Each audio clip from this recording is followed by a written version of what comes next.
12 at SEC Collide at the All-State Sugar Bowl. Number 16, Oklahoma State. Number 12, Ole Miss. Coverage begins New Year's Day at 8:30 Eastern on ESPN and on ESPN Radio. The topics are hot. The discussion is heated. And we're on fire. The First Take Podcast starts now.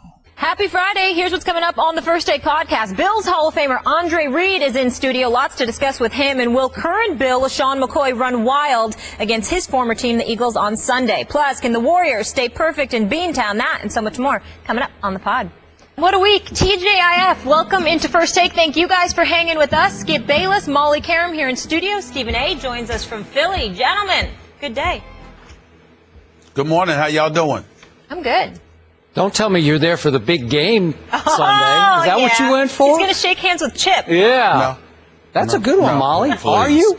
I got enough going on. Well, I'd shake his hand if he asked me to. I wouldn't volunteer. That's fair enough. No volunteering from Stephen A. You guys ready to do this? Hey, that's how I feel about Aaron Rodgers. Yes. If he asked me to shake his hand, I would shake it, but that's all. But otherwise, you just He's done nothing. Just a head nod. He's done nothing but be great. Yeah. That's disrespectful. Yeah, well.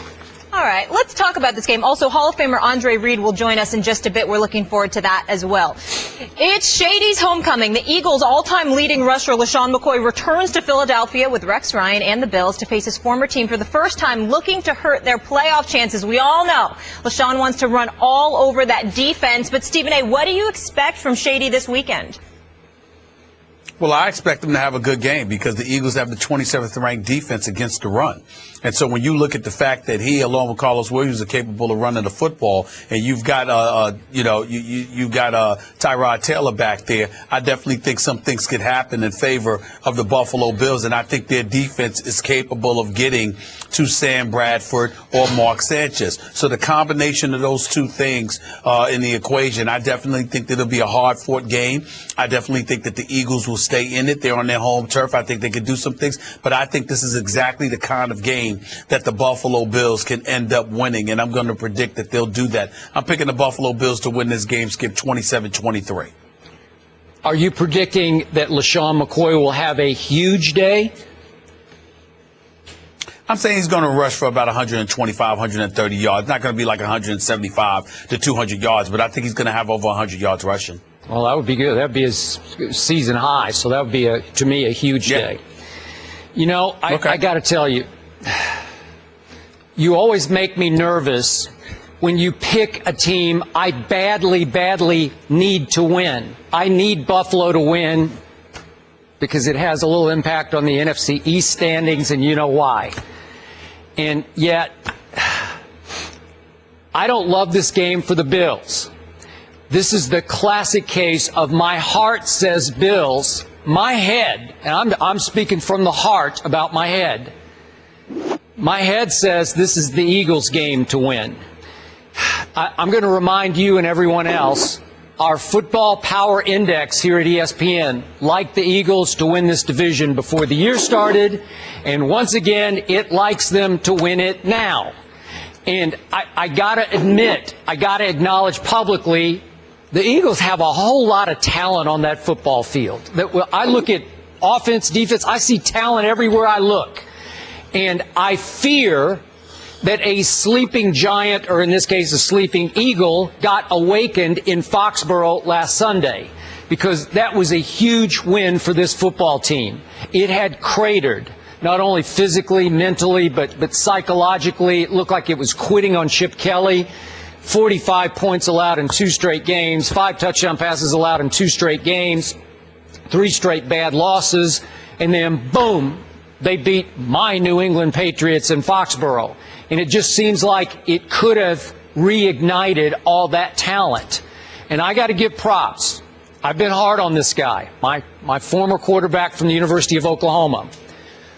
Sam Badford has suddenly turned into Sam Goodford. Goodford, because I got to say it, man. I'm looking at his last 3 games. 4 touchdown passes to no interceptions in his last 3 games with a QBR of 60, which isn't great, but it's way better than his QBR of 30 for his first 7 games of this year before he got hurt. He had 10 interceptions the first 7 games. He's had none in the last 3. And even you pointed out to me about last Sunday at Foxborough, he made a couple of big-time throws in that game, of which he is highly capable. So all of a sudden, he looks back on track. And by the way, he's now thrown 128 straight passes without an interception. Scary to me. It looked to me last Sunday like Chip Kelly finally just said, I've seen enough of DeMarco Murray. I'm going to basically rebuild my attack around the guy who scares me the most, Darren Sproles. He got him way more involved, obviously, at New England, as he should be. And I think we will see more of the above, especially Ryan Matthews healthy now. Kenyon Varner had a few flashes last weekend. He loves him because he's an Oregon guy. I just think DeMarco is going to be demoted Murray. I just don't think we're going to see much of him. That's just me. Now, back to the other running back that you talked about, LeSean McCoy. I told you yesterday, I don't love the way he's handled this week. He made it so publicly personal that my instincts, my history of covering this game or any games, would tell me he'll try too hard. He'll get frustrated early. I don't think the Eagles are just going to lie back and say, run over us. And I don't think this is going to be LeSean's game to win. I don't think he'll go for 125 yards. I'll say he goes for 65 yards, and that's not going to be the reason the Bills have a chance to win this game. This is just me. Whatever chance the Bills have, and you mentioned his name, and we need to give him more credit. Tyrod Taylor's having a phenomenal year, and people don't talk about him, and I don't know why. QBR, for what it's worth, I'm going to throw it out there, Tyrod is at 70 on a scale of 100, 7-0. That's 4th in the National Football League.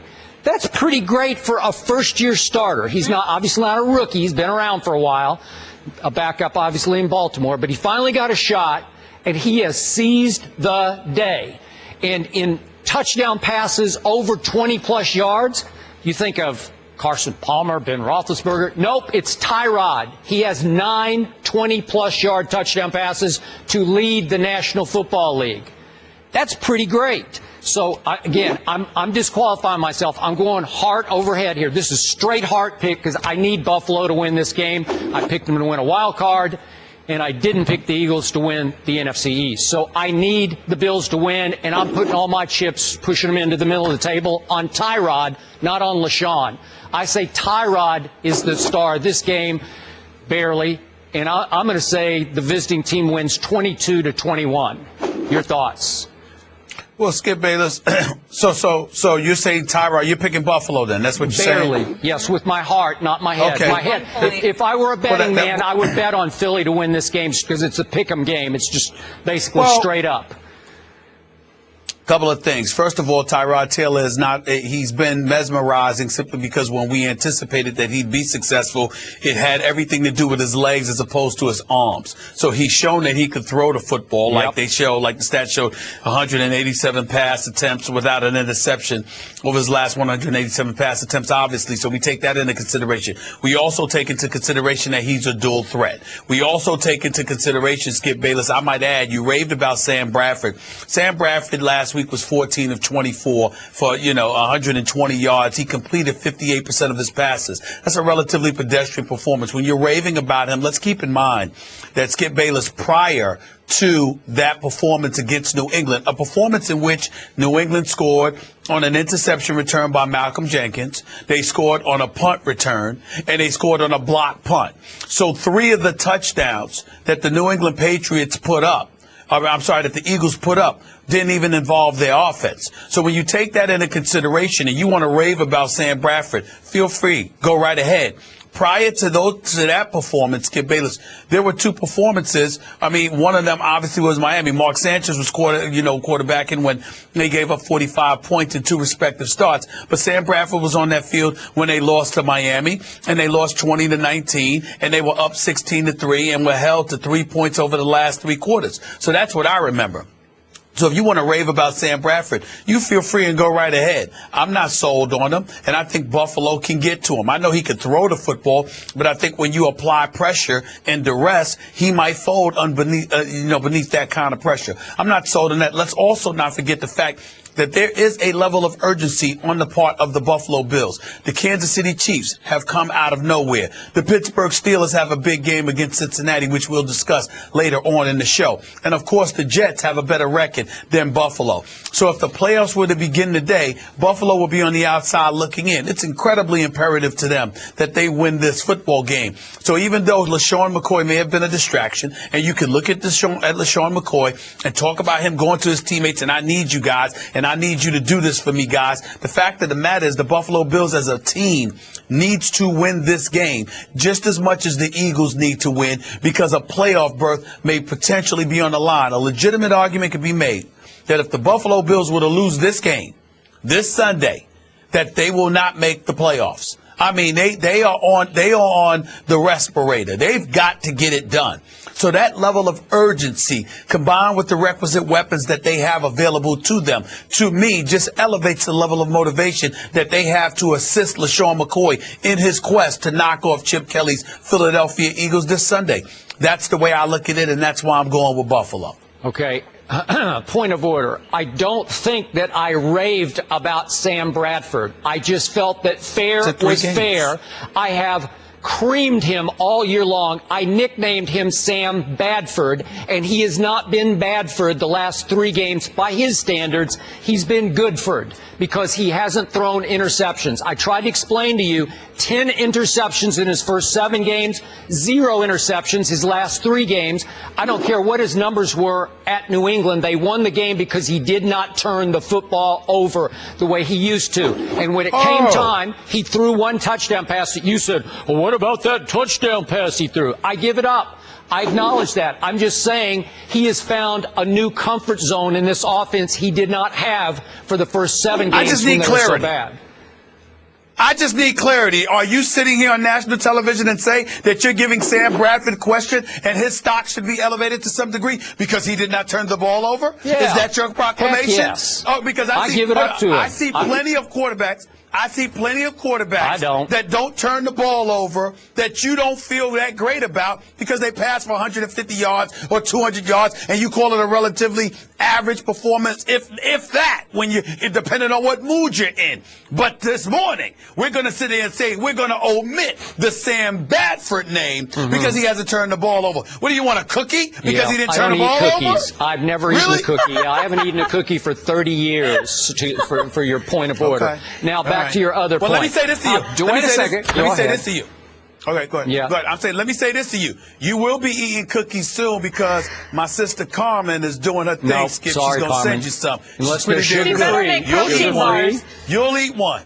Okay. You'll eat one. For Trust Carmen, me. I might think about it. Carmen's the best. I might chew it. Get ready to open the bakery and everything, man. Protein bars at the bakery. She could do that. She could do high protein, low. Trust me. Yeah. Low sugar. Yes. Molly, Yeah. my sister Carmen Jackson, she can go. Oh, you know I'll eat the in cookies. kitchen. There's no Lord question have there. mercy. Carmen is no joke. Okay.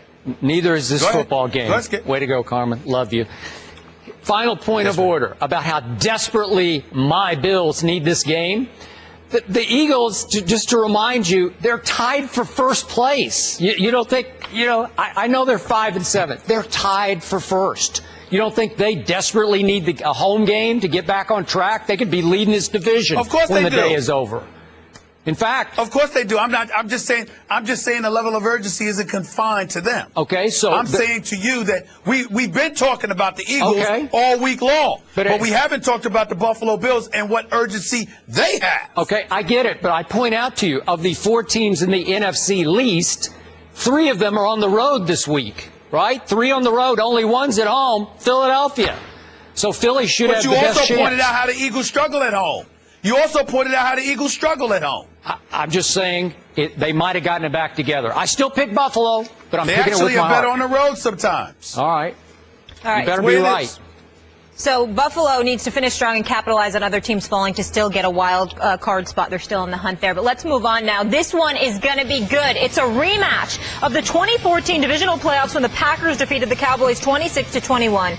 A controversial incomplete ruling on 4th and 2 for Dez Bryant allowed Green Bay to run out the clock, even though our Skip Bayless still insists that it was a catch. Thank you. At 4-8, Dallas enters the game only one game back in the NFC East. Stephen A., who you got? Now, please, who do I have? Why are you asking these rhetorical questions so early in the show? Oh, I ain't picking the Dallas Cowboys. On a Friday morning. I thought you guys would be tired. It's not. It's straight on. I can tell you that much. I ain't picking the damn Dallas Cowboys. Oh, thank you. I'm picking Aaron Rodgers. I don't know how he's going to do it, but damn it, he'll do it. How? They ain't losing to the Cowboys at Lambeau Field. They ain't losing to Matt Castle at Lambeau Field. They ain't going to allow Dez Bryant to revisit the catch that wasn't the catch that should have been the catch that really shouldn't have been the catch. Again, they ain't going through all that nonsense. They'll figure out a way to beat the Dallas Cowboys because the Dallas Cowboys are struggling to figure out a way to put up points. That's the way that I look at it, and that's the way it's going to be. Somehow, some way, that bad man that is Aaron Rodgers will find a way to win this football game, particularly with Minnesota losing last night to Arizona. Obviously, Green Bay has possession of first place. They'll leapfrog forward. They'll do what they need to do. I don't know how Aaron Rodgers will get Richard Rodgers and Adams and James Jones and Randall Cobb open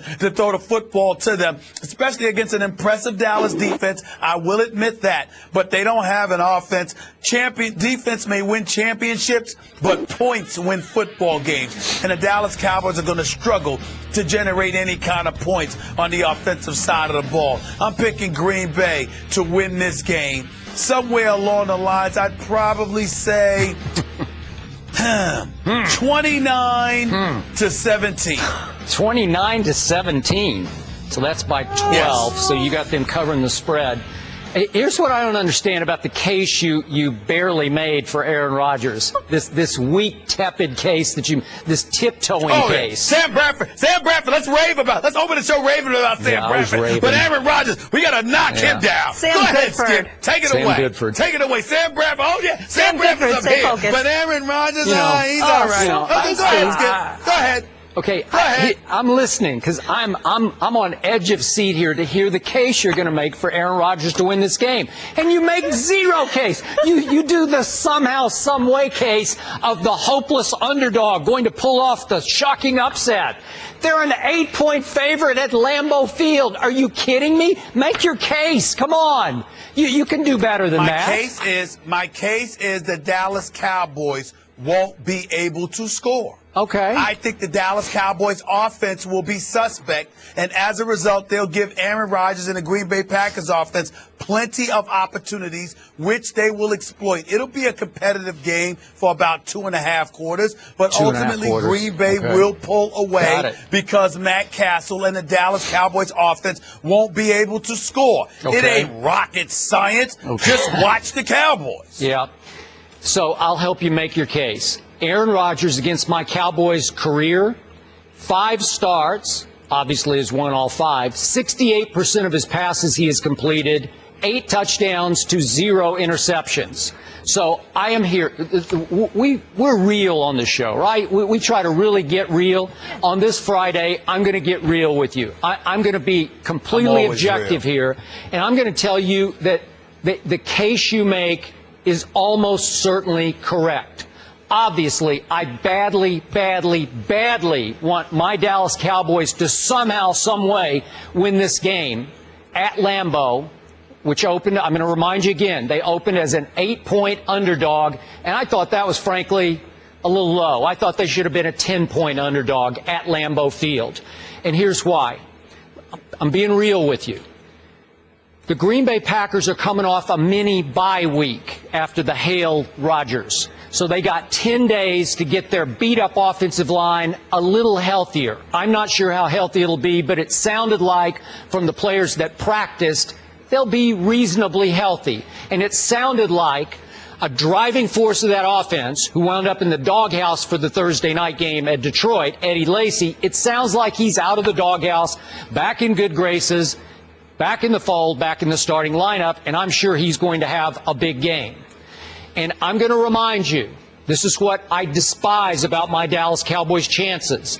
My Cowboys are by far the worst in the NFL when it comes to the all-important tail-telling turnover ratio.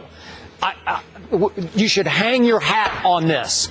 My Cowboys are a minus 14 in turnovers. That is horrendously bad. I don't even know how they're 4-8 with a minus 14 in turnovers. They have a league low 8 takeaways. They do not think about that. They've played 12 games and they've taken the ball away from the opposition 8 times in 12 games. That's horrible. You can't win that way. And I also remind you that your Green Bay Packers, or Aaron Rodgers' Green Bay Packers, lead the NFL with only 9 giveaways. So what are the odds here? The odds are my Cowboys are going to turn it over 2 or 3 times, and Aaron Rodgers, your Aaron Rodgers Packers, will turn it over no times. They just don't turn it over. They certainly don't turn it over at home. And how my Cowboys won that game at Washington, remember, they gave the ball away 3 times. They took it away from Deshaun only 1 time. 3-1, they lost the turnover battle, and somehow, some way, they stole the game on Monday night. Thank you, God. I don't know how they did it, but they did it. So they are still barely afloat, only 1 game out. But do I trust Matt Castle at Lambeau Field? Quick stat for you. The Packers are one of the top 4 blitzing teams in the National Football League. They come after people, sort of like the Jets or Arizona come after people. Matt Castle has been horrendously bad versus the blitz. He's completed all of 41% of his passes against the blitz. What do you think is going to happen? I bet you the Packers will blitz his helmet off Sunday. I'll bet you. We'll just watch what will happen. Now let's go to Dez Bryant and Matt Castle, that connection.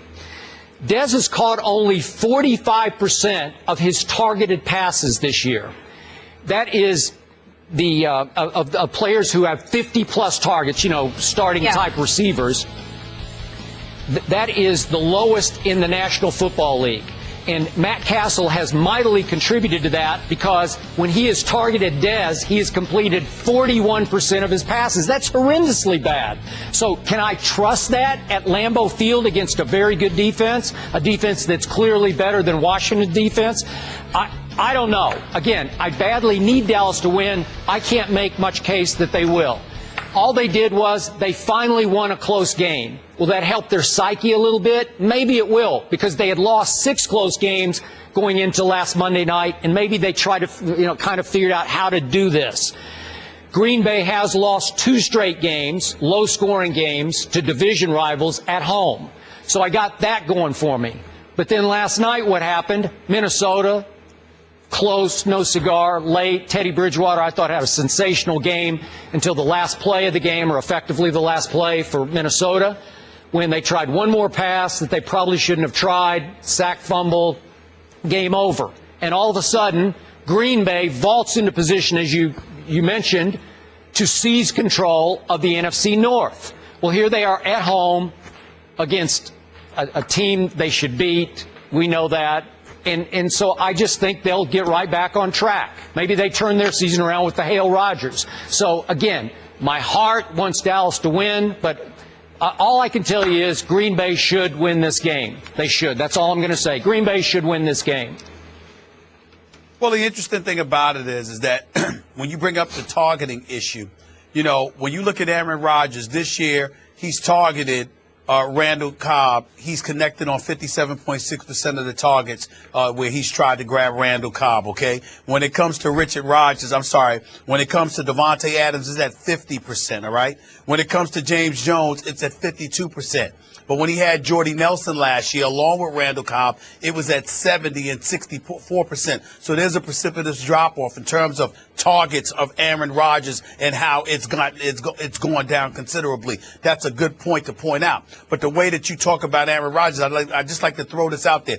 Bad year by his standards, Skip Bayless. I'm not pleased with what I've seen from Aaron Rodgers. He's only completing about 61% of his passes, Skip. He hasn't even thrown for 3,000 yards yet. But it's interesting.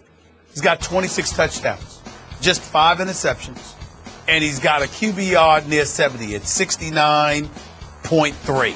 So I look at it, and I'm saying to myself, excuse me, this is Aaron Rodgers that we're talking about here. even against this Dallas defense, who isn't opportunistic with turnovers, but they can pressure you. They certainly can cover. They're capable of covering receivers, particularly three receivers. When you combine them and you take their numbers on the NFL scouting combine and pro days, the combined, Aaron Rodgers has the slowest receivers in the NFL, according to stats compiled earlier this year. I told you when I was on NFL Countdown. So when you look at it from that perspective, I definitely think that it's capable of Dallas causing you some trouble defensively, especially since Green Bay has given up 29 sacks to Aaron Rodgers this year.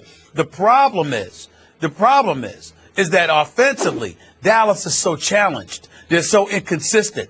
And by the way, their coaching is questionable as well, which I pointed out yesterday for you. I think all those things considered, this is a game that Green Bay should win, running away sometime midway through the second half. That's just what I feel. You're almost certainly right. People are going to try and make a big deal out of this, but I've played with worse than this before, even in this season. So I'm not very worried about it. My elbow a couple years back was way more painful. This is painful when it happened, but it's football. In a game of football, you're going to play with pain. That's just the way it goes. And if you don't play with pain, you're probably in the wrong sport. J.J. Watt plans to play despite suffering a broken hand in practice on Wednesday. He's okay with winter white, just in case you guys didn't know. Tom Brady and the Patriots are trying to avoid the team's first three-game losing streak since 2002 while facing some familiar faces in former offensive coordinator Bill O'Brien and the big man in the middle, Vince Wilfork, something Brady made light of with the following Facebook post. Hashtag Throwback Thursday to a special moment with a great teammate and friend. Take it easy on me this weekend, Vince. And Vince responding saying, you'll be okay. Looking forward to hitting you. Seeing you, my friend. Oh, Skip. Oh, Molly. Who wins? Wait, I got to get this straight about winter white. What is that? Oh, wearing white in winter time? He was wearing all white. Some people say after Labor Day, he's into the monochromatic all white. All right. He's working it. I'm not. You might have been the only one who noticed that, but that's okay. Okay. Mr. Smith, obviously, it's against my Constitution. I'll dare say it's against my religion to pick against the best quarterback by far in the National Football League, Tom Brady. So I'm not going to pick the Texans. But I will tell you, if I were a betting man, and I am not, I would run from this game because the Texans are getting 3.5 points at home against a beat-up, sort of down-in-the-mouth, if you will, Patriots team, lost 2 straight, decimated offensive line, decimated weapons core for Tom Brady. You want to give me Aaron Rodgers' woes at receiver? Let's take a look at these woes. And also, Tom Brady is now up against his former offensive coordinator and his former backup quarterback and close friend, Brian Hoyer. Obviously, Bill O'Brien's the coordinator and now head coach for the Texans. And those two definitely know Tom Brady's strengths and his weaknesses. And I do think that's a distinct advantage for the home team. Now, obviously, we just saw J.J. Watt. Maybe it's a small break for the Patriots because he has suffered a small break or some sort of broken bone in his hand that he says is no big deal. I don't know if there's any JPP syndrome operating here where he won't be able to grab with one hand. I have no idea how bad it is or how much motion he's going to have in his fingers. But it could be a small break for Tom Brady. But how easy is New England's receiving core to defend now? Because I'm going to point this out. Of qualified receivers, Danny Amendola in targets has the highest percentage of caught targets in the NFL. He's all the way up at 82% of the passes thrown his way, he has caught. On the opposite end of the spectrum, Brandon LaDrop, or LaFell, if you want to use his real name, but Brandon LaFell is at the low end of that spectrum on his targets. He's second worst in the NFL on catching targeted passes. So to me, it's just so easy to defend them right now, obviously without Gronkowski, Edelman, Deion Lewis. You just say, let's take Amendola away from Brady. And he's got Brandon LaFell and Scott Chandler and what else? I don't know. And this defense, as we all know, over the last, since week 8, it's been the best defense in pro football. Okay, so it's going to be a long, tough night for Tom Brady. Will Vince Wilfork be in his face? Will J.J. get to him? Sure they will, because I told you yesterday, 32 quarterback hits Tom Brady has suffered over the last 3 games. I'm not sure how that ranks in the NFL, but that's a lot of quarterback hits. So he's a little beat up right now, and his line is very beaten up right now. So I look at a DeAndre Hopkins. There's a stud receiver. There's a go-to guy. That's what Tom Brady does not have right now. He's caught at least 5 passes in every game this year, which is far and away an NFL high. Nobody else has done that. So they're going to complete some balls to DeAndre Hopkins. They're going to score some points. And Brian Hoyer, I'm not a big fan, but I got to tell you, his QBR in the fourth quarter and overtime this year has been sensational because it's second only to Cam Newton's. So if this is a close game, I expect Brian Hoyer to make some late throws. I'll say it is fairly low scoring. I'm going to say that Tom Brady manages to cover the spread somehow 24-20, but it's going to take every bit of his greatness to pull this one off. Skip, I'm going to peel exactly from that, except I'm not going to give Houston 21 points. I think they're going to lose somewhere along the lines of 24-17. I think Romeo Crennel, Vince Wilfork, both being familiar with Tom Brady to some degree, I think that helps. Bill O'Brien, former offensive coordinator, knowing him, just like you pointed out, matters. Here's where I really jump ship on the Houston Texans. Brian Hoyer has been impressive in the fourth quarter and overtime. There's no question about that. With Arian Foster going down, losing him for the year, that's a loss. But, Skip, I'll go to your targeted category to make my point. Your number one target is DeAndre Hopkins. He's by far been targeted more than anybody else on the team, targeted 152 times, 86 catches for 1,169 yards. By far your elite number one receiver. You've only connected with him 56.6% of the time. That's what his percentage in terms of his targets. You know, you targeted him and you've connected with him 56% of the time. And that's your number one receiver by far. And this is going up. This is going up against New England. So to me, that's where I jump ship, because your number one weapon is somebody you're not even that efficient with. And against the New England Patriots, I don't think that's going to cut it. I think Houston is capable of making it very, very interesting because they've got the number 3 defense against the pass. And obviously, you're Tom Brady. You want to throw the football. They rank 21 against the rush. They're fresh off of giving up 112 yards to LeSean McCoy. They've shown us that you can run on them from time to time, but you're going to have difficulty passing on them. I think that's what makes the game interesting. I think that New England, however, will figure it out, because I don't think that Houston's offense is potent enough to really make that kind of noise. And I don't see New England losing 3 straight in any season. Maybe if they had won 1 or 2 of or both of these games, it would be different. But the fact that they lost to Denver and then they lost last week, I don't see New England losing a 3rd game in a row. I can't see that happening. I'm going to go with them to win this game 24-17. Okay, yeah. You constantly make excuses for Aaron Rodgers' receivers. Why can't I have a little break or pass because of the lack of receivers for Tom Brady? I'm not saying you can't. I'm simply saying that on the side of Houston, if your number one guy is somebody you only connect with 56% of the time, how can I go with you to beat the New England Patriots if I don't believe you're going to be able to score enough? But they throw to him so much. To me, 56% is pretty great. I mean, if that guy's going to catch 56% of his targets, which are going to be extremely high every game, you're going to be in some trouble.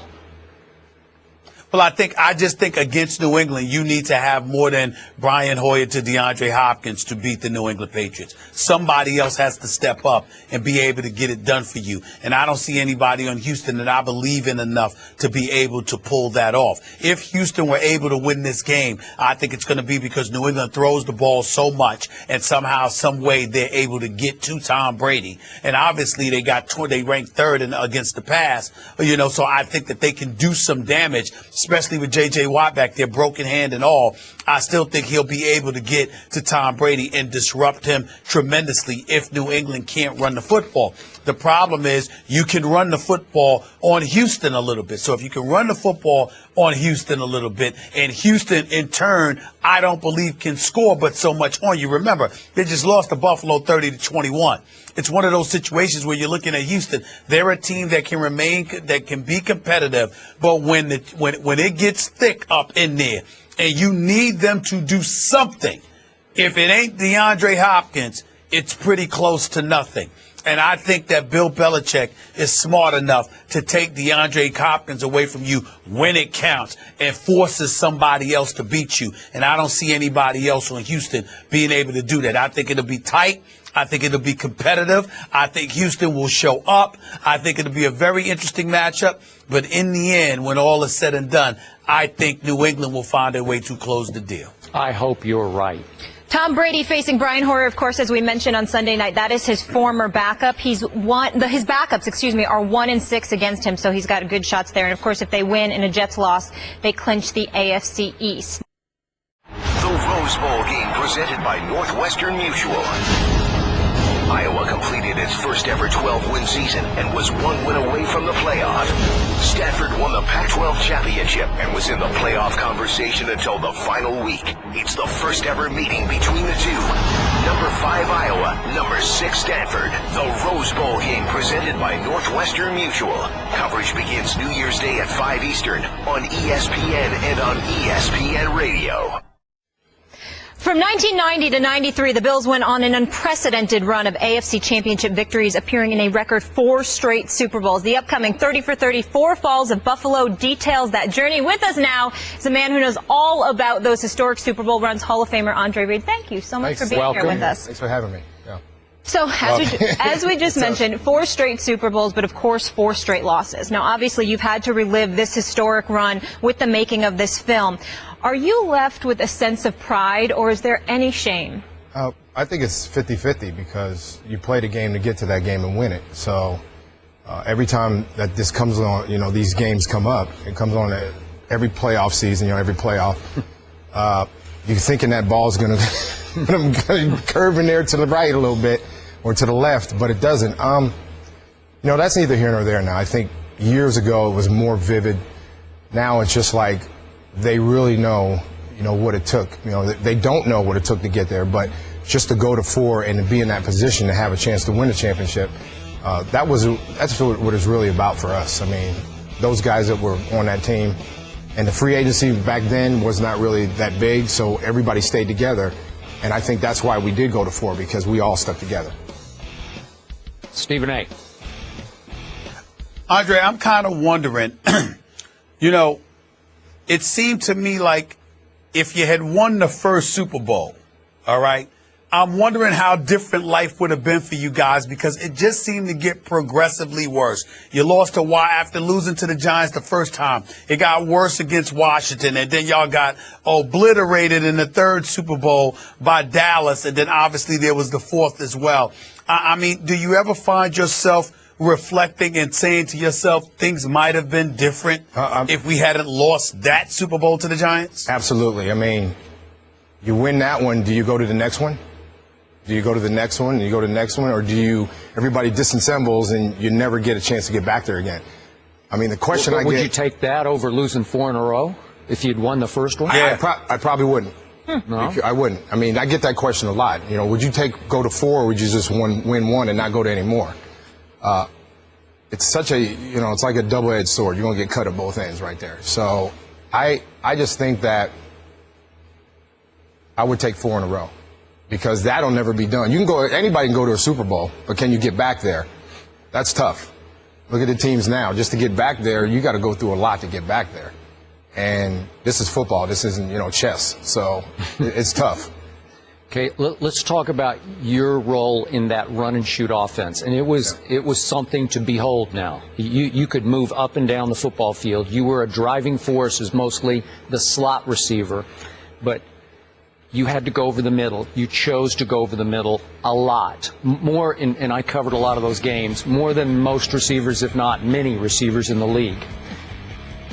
How many hits did you take to the head, and how different would it be for you today with these rules? That's a great question. Oh, man. I took a lot of hits to the head, and we talked about this off camera. I probably had 100-plus mild concussions. Mild? I don't know if there is a mild. I don't know if such thing as anymore. Yeah, because, right. Did you say 100-plus? Yeah. Oh, yeah. Wow. Listen, this man took shot after shot after full-speed headshots. I don't think I've maybe been knocked out maybe 1 or 2 games, but I've taken some hits where I've seen some, some ponies, some pink ponies. But it's such a different game now. You know that. you go across the middle. Now you're going to get hit, but games are changed now because the flag comes out. It's 15 yards. You put a team in position to score, to kick the field goal to win the game. And the refs now they're supposed to do that. And the concussion protocol is so different now. Back then, they just give you 2 fingers and, hey, what day is it? Go back in. Now there's 5 guys on that sidelines, and you got to pass every one of those to get back in the game. Do you regret going through that? I don't regret it. Because if I regretted it now, I mean, I'd be lying to you if I regretted it, because it's what I chose to do. And that was part of my job. And I felt that, I was going to take my job seriously regardless of what it was. And our offense didn't work if I didn't do that. So that's the mindset I had to have. How has it left your memory now? Well, every time I see them games, my memory's not good.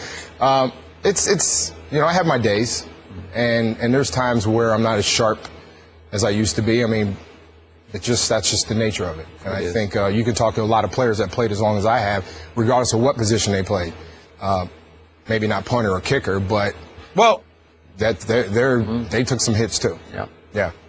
Andre, I got to ask you this question. Yeah. What are your thoughts about, former players that are part of lawsuits, suing the league with this whole concussion issue in light of what you just expressed? What are your thoughts about that?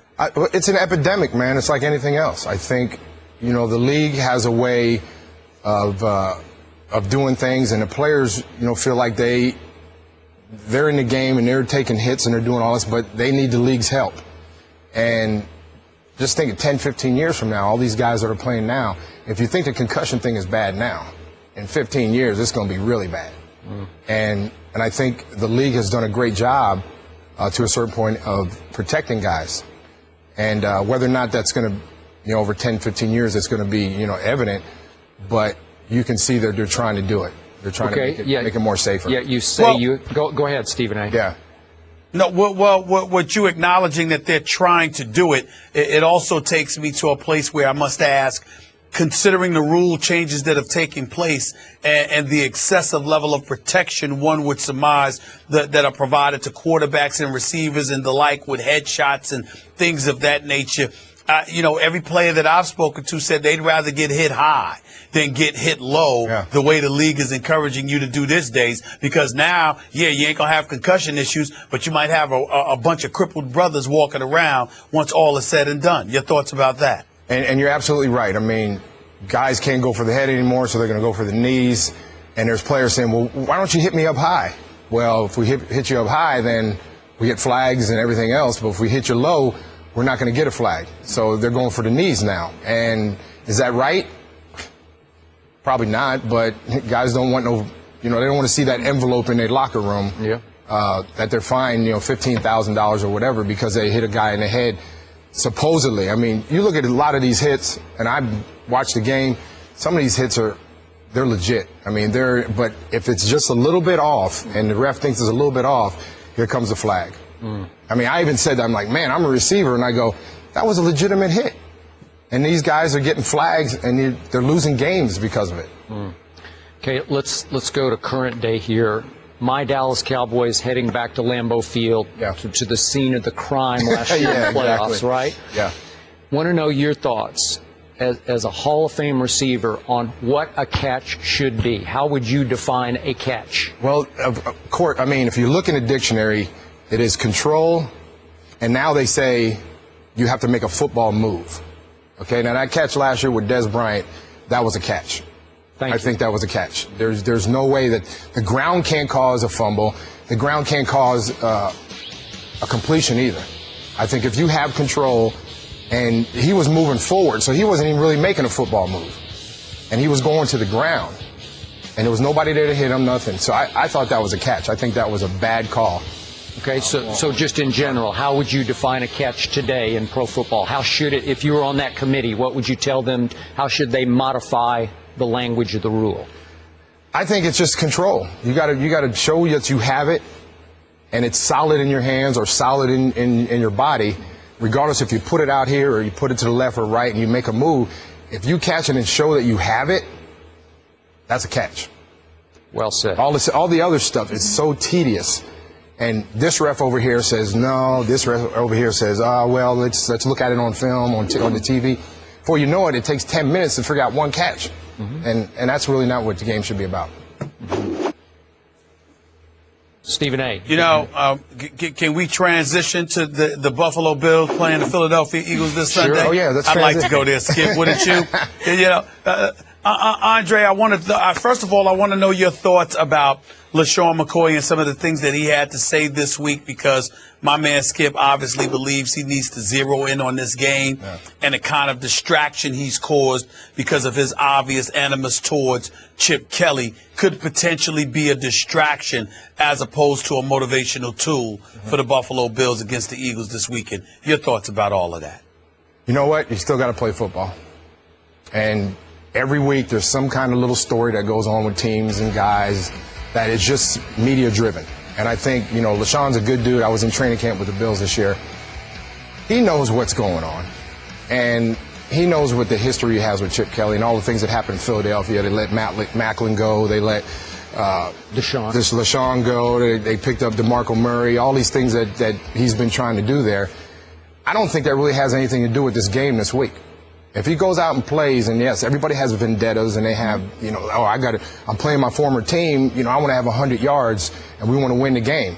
Regardless if he goes over there and shakes his hand and says, hey, man, you know, let bygones be bygones or whatever, he still has to play the game. The Bills need this game, and we know that they need this game bad because they're right in the thick of the playoff hunt a little bit. If they lose here, you know, you can maybe cancel Christmas a little bit, but he just has to go out and play. And I think he's told his teammates that. Thurman Thomas actually talked to him and said, hey, just go out, play, be quiet, don't say anything. You're going to have this, and if it's a chip on the shoulders, show it on Sunday. No segue there. Chip on the shoulder. I like. Yeah, no segue. Yeah. I like it. Yeah. So you're going with your Bills, right? Oh, no doubt. Oh, yeah. of course. Yeah, Of course. You already got your blue on. I got my blue on. I'm ready to go, and I think it's going to be a terrific game. I think that's going to fuel them. Yep. And he's definitely going to be ready. All right, you know what else is going to be terrific? You got to set your DVRs because you can see Four Falls of Buffalo Saturday night at 9:30 Eastern after the Heisman Trophy presentation on ESPN. Andre, great insight. We appreciate you. Thanks for being with us here. Meanwhile, Sunday, the Bengals will clinch the AFC North with a win against the Steelers. It would be Cincy's second division title in the last 3 years. Back in Week 8, the Steelers not only lost the game against the Bengals, but they also lost Le'Veon Bell for the season. Stephen A., who you got in the rematch? Well, I'm going to pick the Steelers. I'm going to go with the Steelers. I think there's a level of urgency. I will concede that the Cincinnati Bengals look like the better team in terms of balance throughout the entire year on both sides of the football.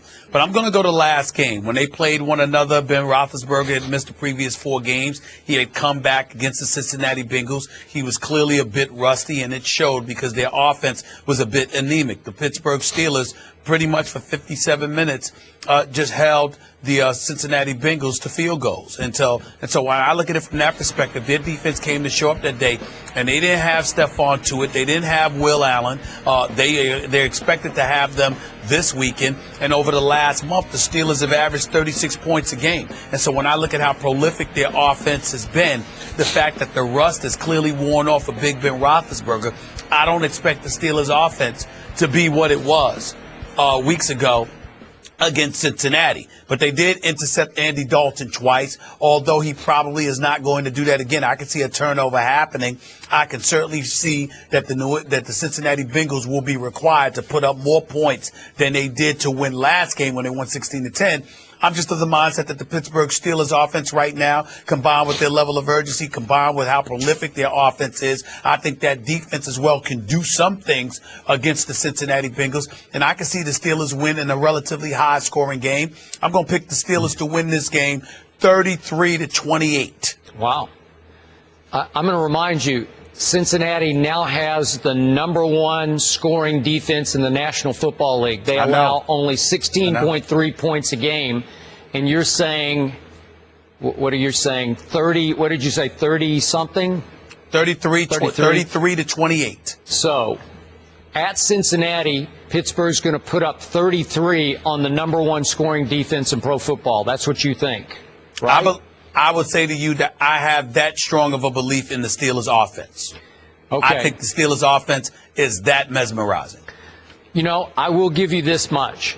This is a great slate of NFL games this weekend, and we've talked about all these other games that we all have stakes in, obviously Dallas at Green Bay and Buffalo at Philly and New England at Houston. But this just could be the best game of the weekend that no one's really fixated on because of all the soap operas revolving around the other games.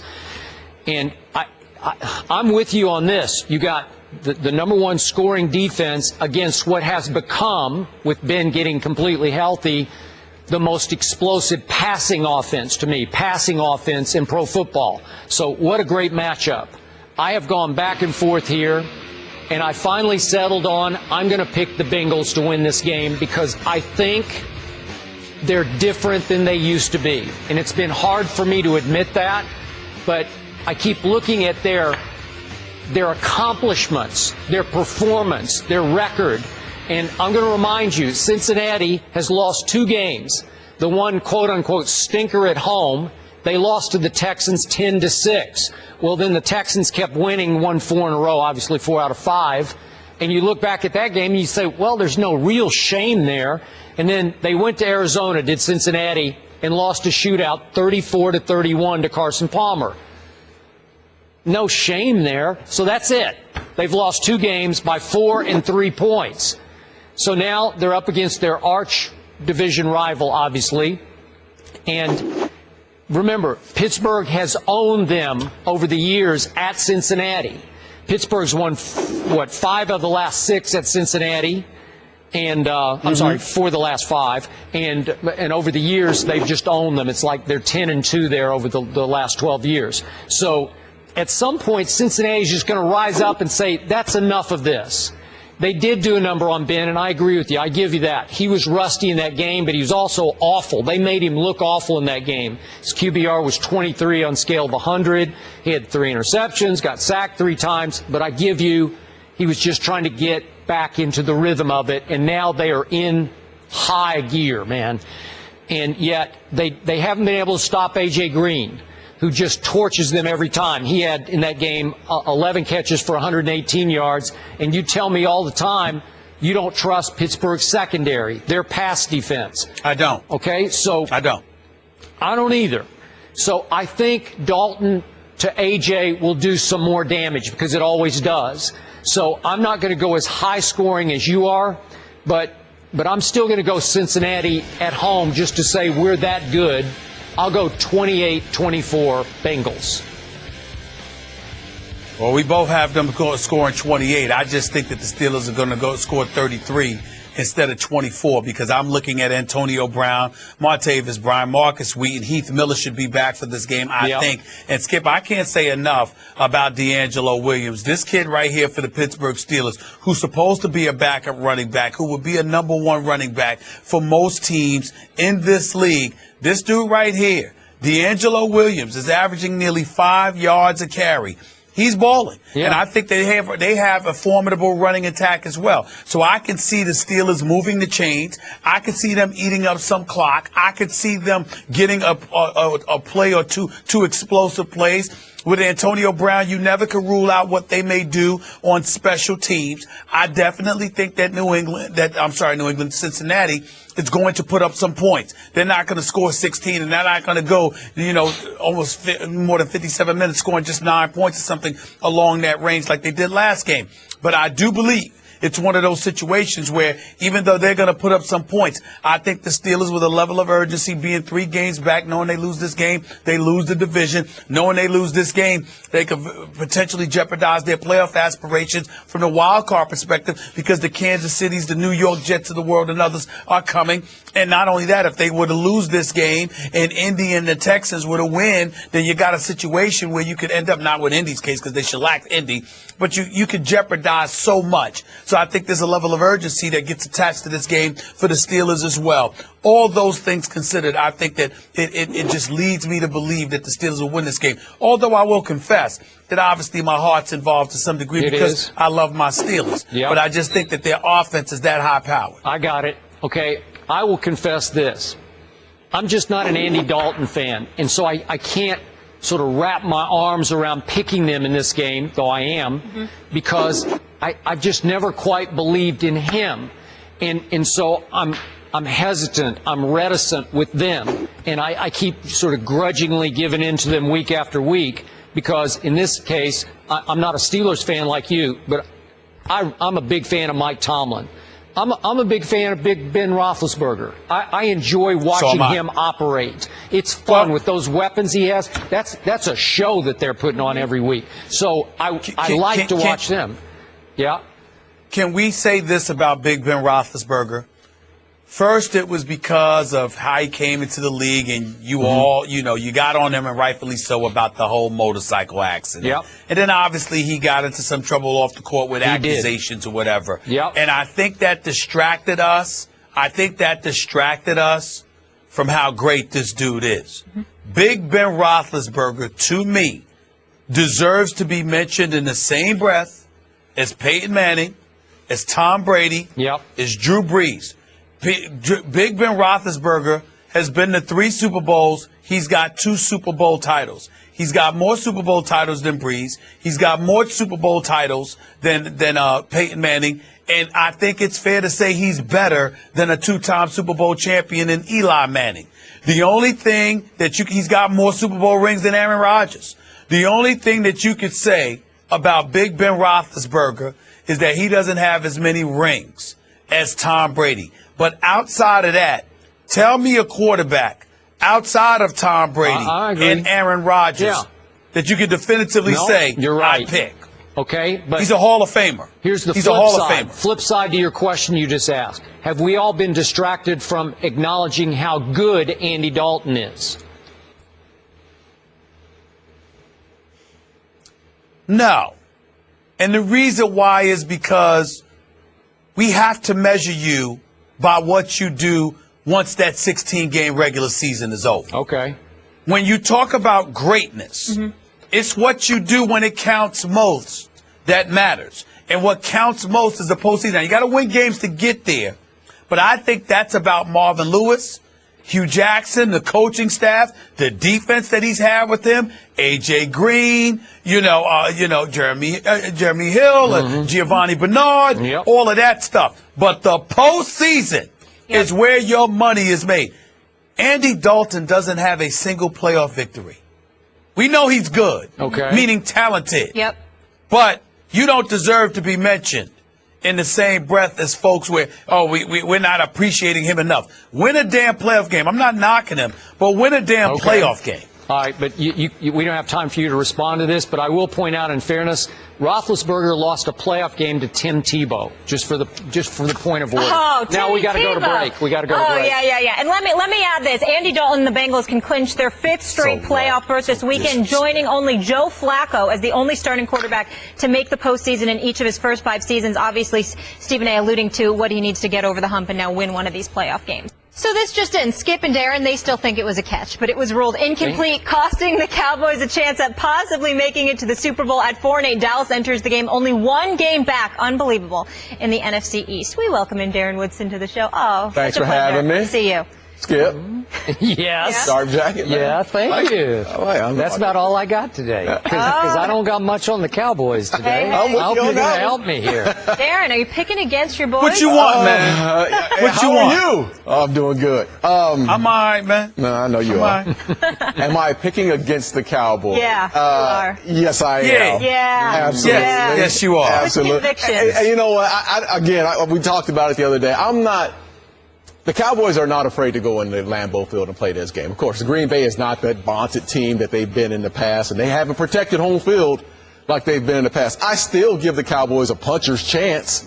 I give them a chance simply for the fact that Green Bay, offensively, they can't separate in coverage. Aaron Rodgers has not been the same Aaron Rodgers as he's been in the past. So I do give the Cowboys a because the receivers can't separate in coverage. Okay, it's not going to put it all on them, but I think it's a lot more than that. Really?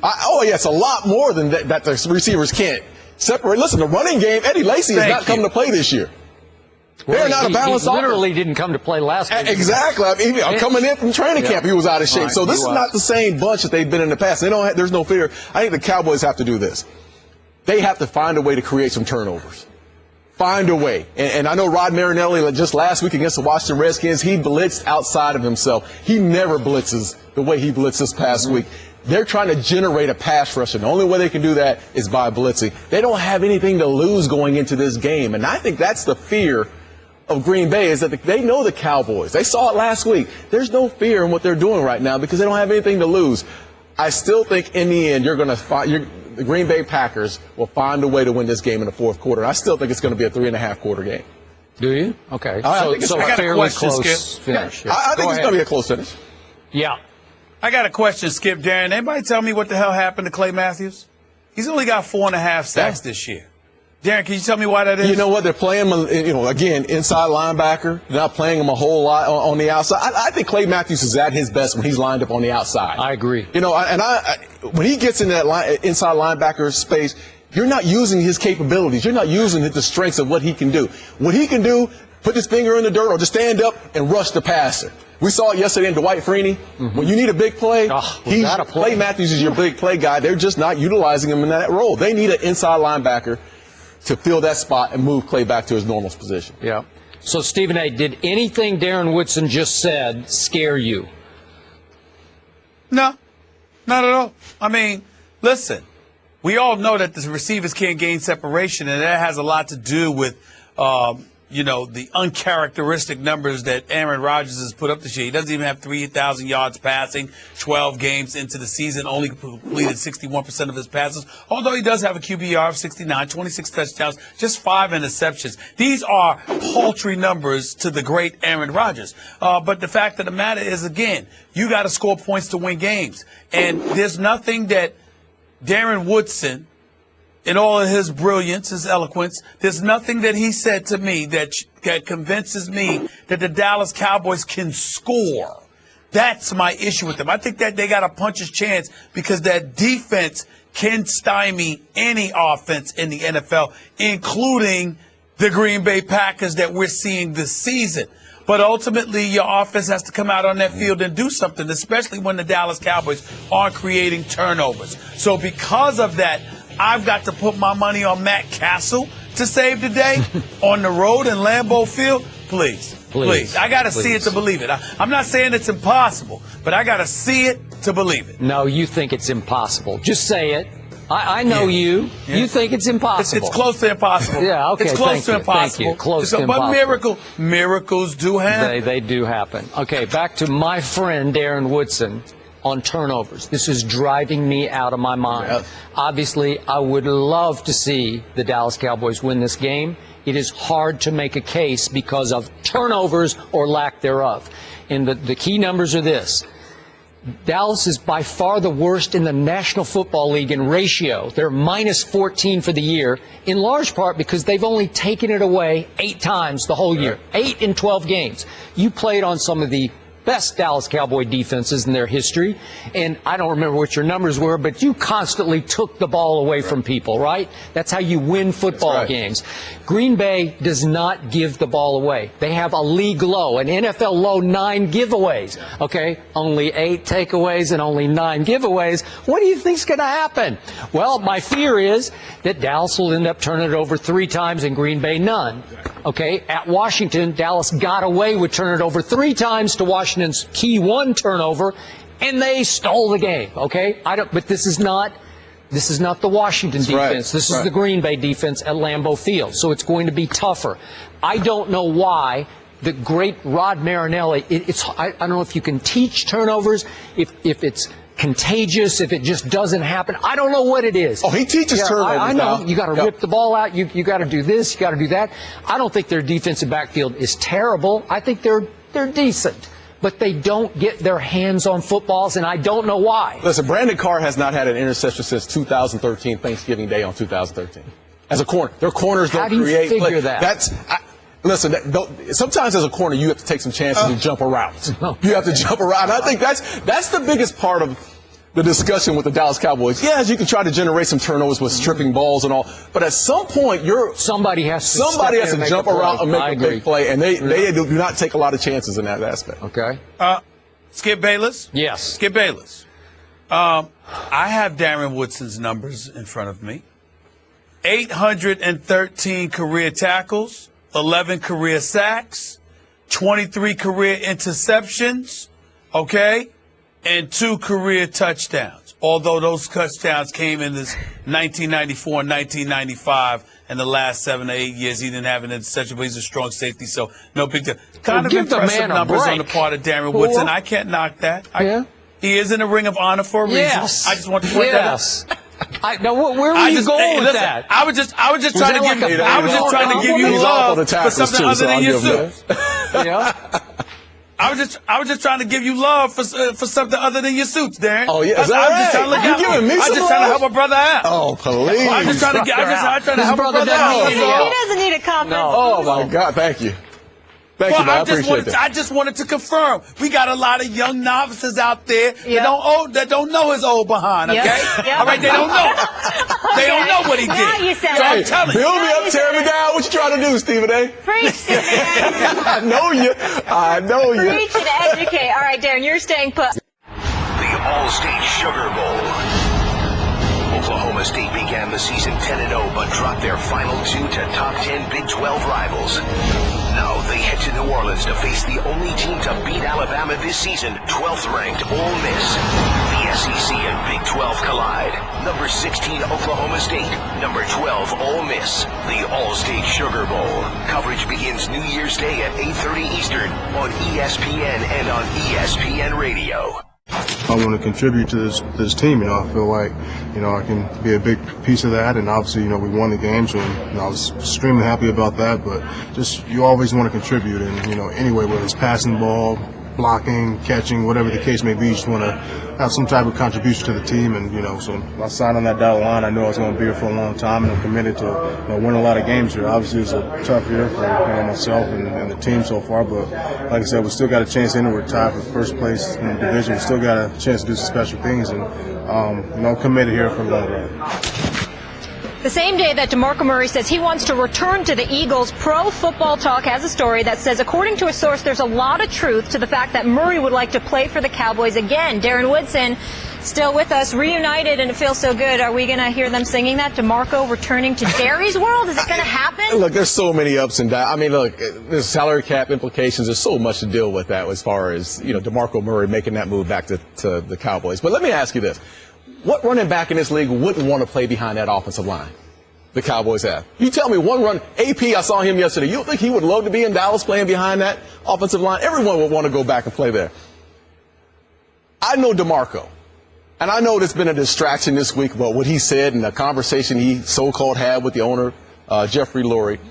The one thing you know about DeMarco Murray, and what has been the talk around Dallas forever, they don't miss what he did on the field. They do miss, a lot of his physicality, but who he was in that locker room. And the toughness and the mentality that he created, not only with himself, but in the running backs, but with the offensive line. They trusted him. He trusted them. He was always the perfect locker room character that enabled the Cowboys to be that tough, run behind him. I don't see, of course, if it was up to me as a Cowboy fan, I would love to see him back in Dallas, of course. But at the same time, he wants to win football games.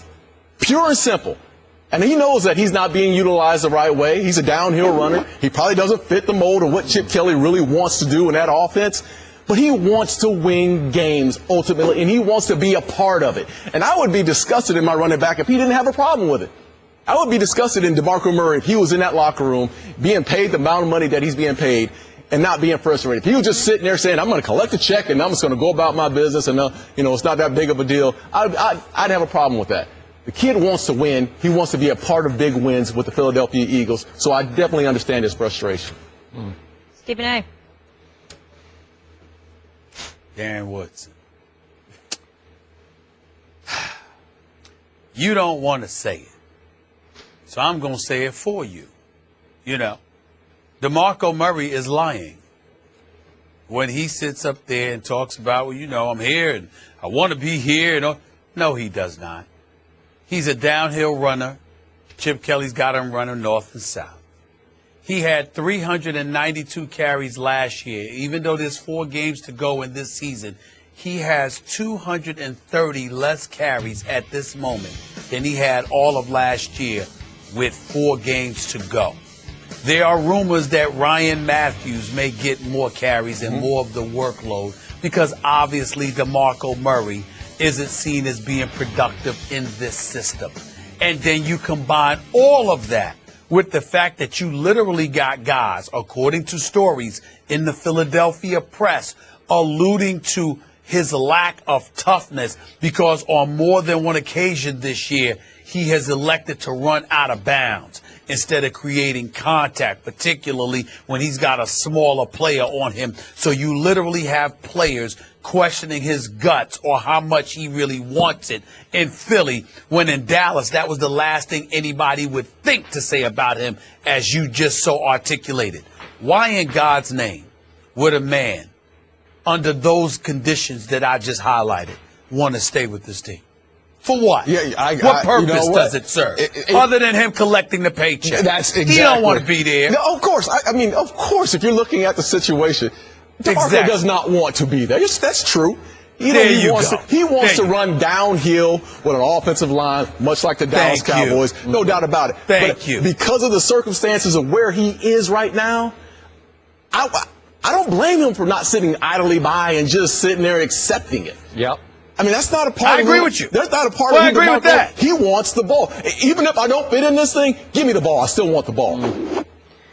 Okay, to Stephen A's point, our Sal Palantonio on Monday reported that there were teammates and coaches unhappy even at New England with DeMarco's lack of heart, that he would not finish runs. As Stephen A said, he was running out of bounds on even downfield. He had one that went 19 yards. And after I looked at the tape of it, I thought, okay, he could have lowered his shoulder and gotten 3 or 4 more, but he just said, I'm good, and ran out of bounds. Has he lost heart? As high character as he was in Dallas, I can't give him high character in the Philly locker room, even though he found a situation that I think it dawned on him. They paid him the big money to get him out of Dallas, not so much to fit him into their offense. Yeah. They sold him a bill of goods. They may have. But listen, if I'm DeMarco Murray, listen, I'm used to carry. How many carries? You just said it, Stephen. Hey, how many carries did he have with the Cowboys last year? 392 carries. 392 He carries. was the absolute workhorse for the Dallas Cowboys. Okay. He has not accepted his role. Let's just be honest. All right. He has not accepted his role as a running back by committee. No. With the Philadelphia Eagles. He's used to being the guy. Okay. And I don't blame him for it. All right. So, I mean, I don't like the fact that players are coming out questioning his toughness, because we all know when he has that ball, that is a huge deal, especially for DeMarco. Okay. It's not his toughness. It's just that he's lost heart for the situation, where he's just not into it anymore. And I'm guessing the bridge is at least on fire, if not it's been burned to the ground in that locker room with him and the coaches and the players. So my question is, if they want him out, if they could save the whatever it is, $7 million, he's got $7 million fully guaranteed next year. If somebody would eat that for them, would take that salary on, they still have to take a cap hit for the bonus they paid him that gets prorated over the length of the deal. But would Jerry take that? Yes, he would. But would Chip Kelly allow that to happen? It's just hard for me to believe he'd let him go back to Dallas, would he? Would they just cut him and leave him on waivers? Because he probably would get claimed by somebody before Dallas. I think it's obvious, and I think Chip has probably accepted this, that he just does not fit in this offense. Okay. Absolutely. Does he want to take the salary cap hit? Probably not. Yeah. But he doesn't fit in this offense. So, I mean, there's 3 guys the 4 running backs right now on that team right now, he's the number 4 guy. Sproles, Kenyon Barner, and Ryan Matthews. He's the 4th guy. I agree. But Darren, keep in mind, Darren, you have a point when you're talking about what he is in Philly. But we all know what he was in Dallas. That's right. And if Chip Kelly would have let him get away with Dallas, that would be, of all the dumb moves he's made already, this would be the dumbest. You let DeMarco Murray get back to Dallas behind that offensive line with the style of running that they would allow him to reincorporate. And he'd be highly motivated because he would have had departed from a team that didn't respect him enough, as they should have. Oh, that's not that. Yeah. That would be a colossal what do you mistake do if he's your on the fourth, part of Chip if Kelly. he's your fourth best running back and you're paying him the salary that you're paying? Do you just keep him and sit him on the bench? No, to keep him away. My priority is my priority, if I'm the Eagles, is keeping him away from Dallas. Yeah. Now you may not want him, but you can't let him get back to Dallas. Yeah. I would agree with that, unfortunately. Carson Palmer was 25 of 35 for 310 yards and 2 TDs in the Cardinals' 23-20 win over the Vikings last night. Palmer currently leads the NFL in passing yards and is tied with Tom Brady for most TD passes with 31. Darren Woodson still here with us. Where does Palmer rank in your MVP candidates? Obviously, this whole race, it's been Cam and Brady, and now Palmer's a part of the conversation. I'll say it right now, right behind Cam Newton. Oh, He's right, here we go. right behind. Here we Cam go. Newton. Love Tommy. I knew it. I knew it. And I'm just saying. I knew it. Hey, listen, I am the biggest Tom Brady fan. No, you're not. Yes, I am. You can't be. But this is what I'm seeing in Arizona with Carson Palmer. He has weapons galore. Fitzgerald, you got John Brown. Floyd's back. And Michael Floyd is back. They're running the ball exceptionally well. This team right now has been carried by Carson Palmer and that arm. Mm-hmm. He's finding the open receivers. He's driving the ball downfield. There's a confidence. Larry Fitzgerald has been his hat. It feels like he's like a 25-year-old man, a wide receiver all over again. And he's deferring to Carson Palmer as being the leader of this team. This team will go as far as Carson Palmer takes them. And I think he's absolutely behind Cam Newton as far as the MVP of this league. I have a feeling the guy in the monitor agrees with you. The guy with the big head Not over necessarily. here. I'm not going to put Tom Brady third on anybody's MVP list based off of what he's had to deal with this year and the success of the New England Patriots. What I will say is that Carson Palmer definitely needs to be in the conversation. Even if he's third, we need to make sure that anytime we're talking about a league MVP, we're talking about Cam Newton, Tom Brady, and Carson Palmer. Carson Palmer has over 4,000 yards passing. He's completing 64.5% of his passes. He's got a QBR of 83, a quarterback rating of 107, and he is 17-2 in his last 19 starts for the Arizona Cardinals. This brother has been balling. The thing about it is that what I would say to you, Darren, is they haven't had the continuity that Carson Palmer has had. John Brown has been there. Larry Fitzgerald has been there. Michael Floyd has been there. Bruce Arians is always there, obviously. And so when you look at that level of consistency that he's had available to him, where he's been able to work with it. Ellington hasn't been healthy for them all season long, and we do understand that. Chris Johnson's the world. David Johnson's. You got to look at what he's had to work with. He's had a model of consistency as it pertains to the personnel available to him. Where with Cam losing Kelvin Benjamin and then having Ted Ginn Jr. drop one pass after another for crying out loud, even though he's made some big plays as well. And you look at Tom Brady losing Gronkowski, losing Edelman, losing Amendola for a game or two, losing Deion Lewis, having Brandon LaFell drop his passes. I think you take all of those things into consideration, and it's about Cam and Brady. But we have to respect Carson Palmer to recognize the level of excellence that he's put forth before our very eyes, and at least willing to appreciate the fact this is what he has done, and it can't go unignored, because dating back to last season, the man has only lost 2 games as a starting quarterback in nearly 2 seasons as a starting quarterback for the Arizona Cardinals. So he deserves his respect, and he deserves mention, meaning a finalist for the award. But ultimately, I'm not giving it to him over Cam or Brady. You have Cam 1, right? Yes. Okay. Go ahead. No, go ahead. I thought you had something. I'll jump on it. Okay. When it comes to the MVP race, most of the NFL has ABB, as in anybody but Brady. Not ADD, but ABB. Anybody but Brady. So if it's Carson Palmer comes along and has a couple of good games, Carson Palmer's better than Tom Brady. It's Cam, who has had a sensational breakout season. I don't disagree with that at all, but he hasn't been better than Tom Brady. Cam has been sensational in fourth quarters. He's got the best QBR in the fourth quarter, but I'm going to have to pick some nits here about Cam. If I go back and look at his totality of games, if I look at Jaguars, Texans, Bucks, Eagles, Colts, there have been a whole lot of blah games, just mediocre games in there.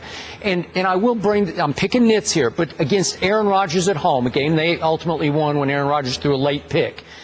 Cam threw a late pick. With 4 minutes left, he throws a flat pass that gets picked off that got Aaron Rodgers a chance to get back in the game that he couldn't cash. So I'm saying, really? Against that schedule and that division, he's better than Tom Brady, who has just been like beyond sensational all year long, all the way to the game at the Giants. They're facing 4th and 10. Remember this, with a couple of minutes left, 4th and 10, and he just stands there, cools under fire, and flips it over the middle to Amendola and converted it for 12 yards, go down and get the field goal. The last 2 weeks, they have lost 2 games in which Brady gave them 14-point leads in both games, and then when the leads were lost, he almost miraculously pulled out both games, the one at Denver and the one at home against Philadelphia. He almost pulled them both out. You can't tell me that Cam Newton has been better than Tom Brady, and you certainly can't tell me a Carson Palmer, who's lost 2 games this year, one to Nick Foles at home and the other one at Pittsburgh to Michael Vick and Landry Jones. That's who he's lost to. That's not better than Tom Brady. I'm sorry. Case closed. I'm sorry. Hold on. No, it's Darren's turn. I just want to point out this. St. Louis lost. Carson Palmer was 29 of 45, 352 yards. Pittsburgh lost. He was 29 of 46, 425 yards. 421. So what I'm saying to you is that even though they lost both of those games, Carson Palmer showed up. Okay, but he threw a bunch of interceptions in those games, too. He threw interceptions. Okay. No, one interception in one game, 2 in the other. Yep. Yes. So Carolina's what, 12-0? Mm-hmm. They're 12-0 right now. Yep. 0 losses. They have not lost a game, right? Yep. So fourth quarter wins. Right. Cam Newton, we're knowing what he's doing in the fourth quarter. He's winning. He's been sensational. Okay. There's Cam Newton, and then there's either the toss-up between Brady and Carson Palmer. And let me say this. There's 16 games in this season. We're going to judge them off the MVP for 4 more games. Am I right? Brady doesn't have Gronk going into Houston this week. Is Brady the same guy without Gronkowski? He's been pretty good. He's going to Brandon LaFell and Scott Chandler. You know what? We don't. In the end, we do not care. In the end, we're going to judge them off 16 games. The Arizona Cardinals have 4 more games that are tough games coming up. With all the weapons that Carson Palmer has, if he puts together. In these next 4 games, he puts together lights-out performances with all the weapons that he has. You got to put him in. Okay. And I honestly think that we've seen the best of the Patriots this year. Highest degree of difficulty also, of those 3 quarterbacks. Who's faced the highest degree of difficulty this year? Oh, no doubt. New England. New England has. Okay. But the numbers aren't going to be there for Tom Brady in the next 4 games without Gronkowski. Okay, but he's still putting up sensational numbers without those weapons. He's got 2 300-yard games in the last 6 weeks. Brady. Okay, but who threw for 466 in week 2 at Buffalo when they were healthy and hot? That's great. Okay. But you just ignored Carson Palmer throwing for 425. I know it was in a loss, but I'm saying it's not just about yards. He lost. It's not just about a yard. Tom Brady won the game. Tom Brady win. Carson Palmer is 17-2 in his last 19 starts. Okay, what have you told me about the Steelers? I'm just saying you can't ignore it. They might have the worst pass defense in pro football. So he threw for 421. Big deal. He lost to Michael Vick and Landry Jones. Really? I had no idea you loved Brady that. Tom Brady played Miami and Washington and the New York Giants. Nobody defends really him. Somebody's got to stand up and say, this is insane, because this guy's having a better year. So you have him over Cam Newton, right? Yes. Yes, he does. Yes. So we have 2 Team Cam, 1 Team Brady. Carson Palmer enters the conversation, and I think there's no debate as to who's MVP in the NBA right now. Darren, thanks for being with us. No problem. Thanks. The Warriors head towards the last 2 games of their 7-game road trip tonight as they face the Celtics. Klay Thompson will be a game-time decision. Stephen A., what happens in Boston tonight? I think it's going to be a nail-biter. I think it's going to be something that's incredibly impressive on the part of Boston. I just don't think they can close the deal. Now, if Klay Thompson doesn't play, that could complicate matters. But I'm very impressed with what I've seen from Boston. I just think that when all is said and done, I don't know if they can stop this offensive juggernaut. They'll make it very interesting but I see Golden State pulling away late in the fourth quarter. High scoring, somewhere along the lines, 115 to 110, something like that.